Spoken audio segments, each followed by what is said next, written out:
আসসালামু আলাইকুম গাইস, কেমন আছেন? অনেক গরম বাহিরে।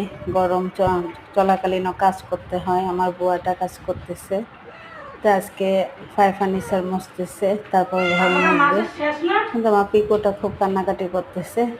আমার বুয়াকে দেখলে পিকু ভয় পায়, ভয়ে কান্নাকাটি করে।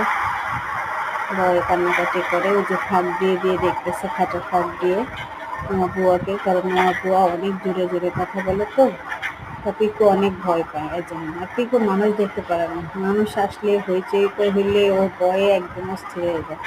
একা বাসায় থাকে তো সারাক্ষণ, তাই আমার সাথে সময় কাটায়। ও আমাকে চিনে বেশি। তা ভালো থাকবেন। দুপুরের কাজ চলতেছে, রান্না বান্না করবো। কাজ শেষ করে গেলে তা সবার জন্য সবাই দোয়া করবেন, সবাই সবাই সাপোর্ট করবেন। তা আমার নতুন আইডি আপনারা যদি একটু ফলো না করেন